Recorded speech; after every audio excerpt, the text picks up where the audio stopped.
Mutton বাঙালিদের খুব প্রিয় একটি খাবার, আর এটি অনেকে অনেকভাবে রান্না করে থাকো। তবে আজকের ভিডিওতে আমি তোমাদের সাথে শেয়ার করব সহজ ও ঘরোয়া পদ্ধতিতে মাটন কষার রেসিপি। বাই দ্য ওয়ে, আমি বৃষ্টি, আমার রান্নাঘরে তোমাদের স্বাগতম। আজকের পর্বে থাকছে মাটন কষার রেসিপি। এখানে প্রথমে আমি মাংস ম্যারিনেট করার জন্য দিয়ে দিচ্ছি পেঁয়াজ কুচি, আদা রসুন বাটা, কাঁচা লঙ্কা বাটা, হলুদ গুঁড়ো, মরিচের গুঁড়ো, ধনিয়া গুঁড়ো, লবণ এবং পরিমাণ মতো তেল। এখন সব কিছুকে ভালোভাবে ম্যারিনেট করে নিতে হবে। ভালোভাবে ম্যারিনেট করা হয়ে গেলে ম্যারিনেট করা মাংসটাকে আমরা ঢাকা দিয়ে আধা ঘন্টা রেস্টে রেখে দেব। এতে মশলাগুলো মাংসের ভেতর ভালোভাবে ঢুকে যাবে। অন্যদিকে আমরা কড়াইতে সামান্য তেল, লবণ, হলুদ দিয়ে মাংসে যে আলু ব্যবহার করব সেটা ভেজে নিব। এই আলু, যারা মাংস আলু খান না তারা আলু দেবেন না, কিন্তু আমার কাছে আলু ছাড়া মাংস জমেই না, তাই আমি এখানে আলু ব্যবহার করছি। এখন আলুগুলো ভাজা হয়ে গিয়েছে, তাই এগুলোকে আমি এখন নামিয়ে নেব।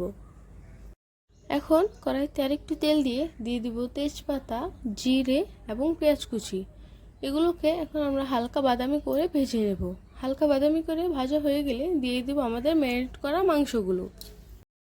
এখন এই মাংসগুলোকে আমরা কিছুক্ষণ নেড়ে কষিয়ে নেব। এরপর দিয়ে দিব 3টে আস্ত রসুন। আপনারা চাইলে রসুন ব্যবহার নাও করতে পারেন। এখন ঢাকা দিয়ে মিডিয়াম টু লো হিটে মাংসগুলোকে আধা ঘন্টার জন্য কষিয়ে নেব।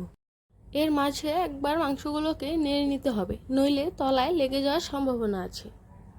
আধা ঘন্টা পর ঢাকনা উঠিয়ে মাংসগুলোকে ভালোভাবে নেড়ে নিতে হবে। এরপর দিয়ে দিব আমাদের ভেজে রাখা আলুগুলো। আলু দিয়ে মাংসগুলোকে আরেকটু কষিয়ে নিতে হবে। এরপর দিয়ে দিতে হবে পরিমাণ মতো জল। এখানে একটু বেশি পরিমাণে জল ব্যবহার করতে হবে, কারণ জল দিয়ে মাংসগুলোকে আধা ঘন্টা হাই হিটে রান্না করতে হবে। এতে মাংসগুলো খুব সুন্দর নরম হয়ে আসবে। আধা ঘন্টা পর দিয়ে দেব পরিমাণ মতো জিরে গুঁড়ো। জিরে গুঁড়ো দিয়ে মাংসগুলোকে আরেকটু রান্না হতে দেব। এখন মাংস নামিয়ে নেওয়ার 2 থেকে 3 মিনিট আগে দিয়ে দেব ভাজা গরম মশলা গুঁড়ো।